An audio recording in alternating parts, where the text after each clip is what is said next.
The powerful Lebanese militant group Hezbollah says it's attacked military targets in a series of rocket salvos into northern Israel, following Israeli airstrikes in Lebanon on Monday, which Lebanon now says killed 558 people. That includes 50 children. The Israeli military says dozens of rockets were launched from Lebanon, some of which were intercepted by air defences.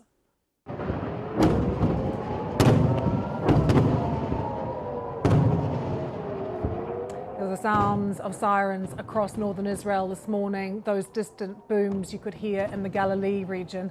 Yesterday, the military saying 1 million people in and around the northern city of Haifa have taken refuge in shelters because of Hezbollah rockets. Overnight, we saw residents fleeing the Israeli bombardment in southern Lebanon. They are cramming the roads, they are busy, they are full of people trying to get away, trying to reach temporary shelters that are being set up in Beirut. The Israeli strikes made Monday the deadliest day in Lebanon in decades. The IDF saying it hit around 1,600 targets, which it described as Hezbollah cruise missiles, rockets and drones. Now, Washington is sending a small number of additional troops to the region as the sense of crisis deepens. We have been hearing from the Biden administration. They say they will present concrete plans for ending the violence in Lebanon at the UN General Assembly this week. The EU's foreign policy chief, Josep Borrell, warned that the conflict was spiralling into a full-fledged war, and that is indeed the fear right now.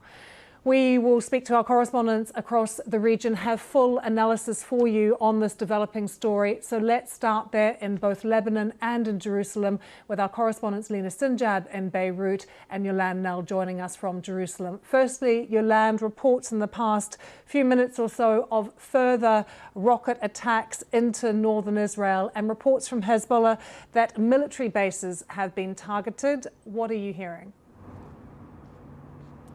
Yes, Hezbollah said that it hit military sites. We've not heard about that, but certainly Kiryat Shimona, which is a town very close to the Lebanon border, that has seen buildings damaged. There have been fires raging there after it was hit by rockets.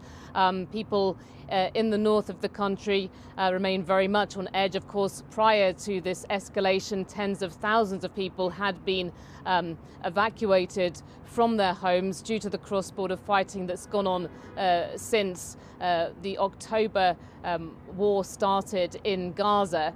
And we have really seen now that sort of area of Hezbollah rocket area being targeted has expanded further and reaching cities like Haifa in the north. Israeli strikes in the past few hours have hit inside southern Lebanon, in the Bekaa Valley once again as well, both areas that are seen as being Hezbollah strongholds.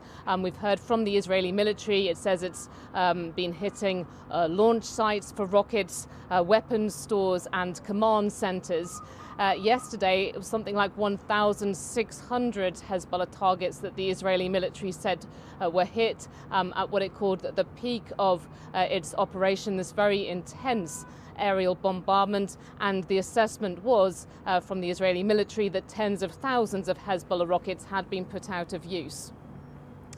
Yolande, stay with us. Let's bring in Lina now. Lina, we've been watching a press briefing from the Health Ministry. 558 people is the new death toll that they've given for yesterday, the deadliest day in Lebanon since the end of the civil war in 1990. Can you give us a sense of how people are feeling in Beirut today?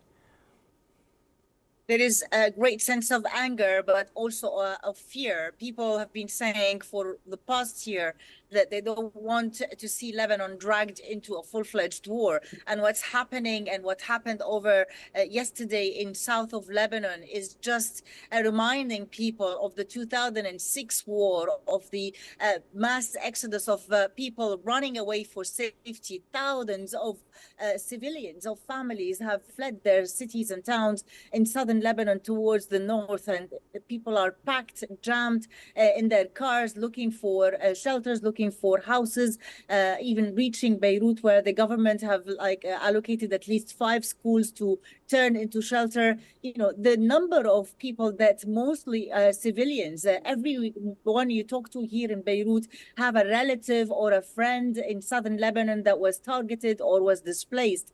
It's chaos, it's fear, and it's also a huge sense of anger that they don't want to live this war. It's the start of the school year. People want to live normally. They want to send their kids to school. They want to have peaceful life, but they feel that there is a great sense of injustice as well with the inappropriate, indiscriminate attacks that Israel is conducting in Lebanon, saying it's targeting Hezbollah, but in fact, civilians are the ones who are targeted, and mainly areas condensed with civilians that are targeted.